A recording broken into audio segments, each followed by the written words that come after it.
Okay, students, today we are going to do peer assessment. So later, right, you all pair out and each pair take one clipboard and the heat map.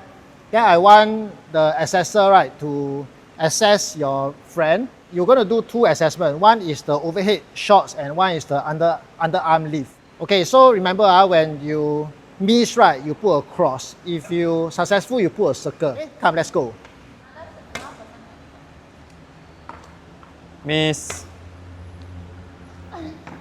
Miss again. Miss. Wow, you missed again. Miss again. Miss. Okay, let's see how you can do the underarm lift.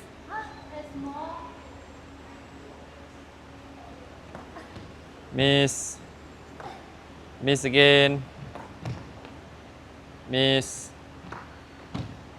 Miss. Wow, you almost missed everything already. You haven't even hit a single one.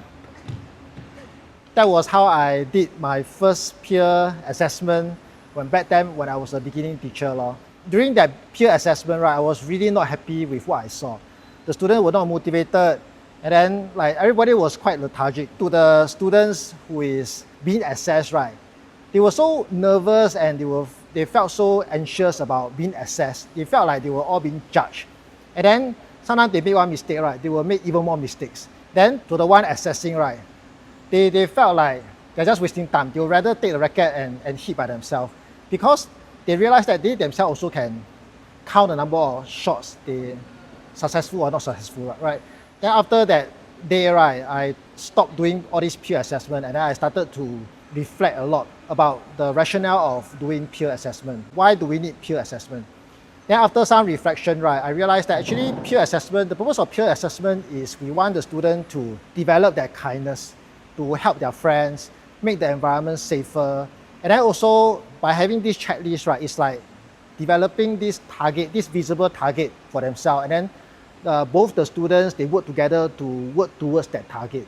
And that's the purpose of having this peer assessment. So right now, right, if I want to do peer assessment, I will make sure that I will set the student up for success. I will not take out the checklist so soon. I will spend a few lessons to develop a helping culture first. So for example, okay, students, today I want all of you to try out peer coaching. Remember, when we do peer coaching, the purpose is I want you all to learn to help your friend.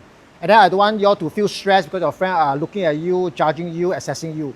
Make sure that when you practice, right, those who are the peer coaches, try to encourage your friend, try to give one tips or two tips the most. Don't try to overwhelm them, okay? Try to encourage them, okay? Come, let's go.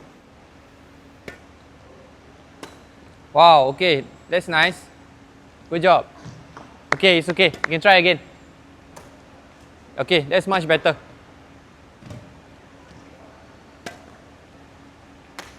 Wow, nice hit. Okay, good job. It's okay. Try again. So I will keep encouraging the students to help their friend, to encourage their friend. If they don't know what to say, right, then I will just tell the peer assessor what to say, or sometimes I will just tell them, maybe just give encouragement or just praise your friends can already. So after a few lessons, when I feel that the whole class have developed this helping culture, right, that is when I start to take out this checklist. And when I take out the checklist, I will keep reminding the students that the purpose of having all these checklists is to set a target for themselves. And if they feel that the target is too high or too difficult to achieve, right, they can always modify the target for themselves. They must understand that having peer assessment, having any form of assessment is a form of motivation, that when they see themselves achieving some target, achieving some goal, right, they become very motivated. They will start to enjoy the process of the practice.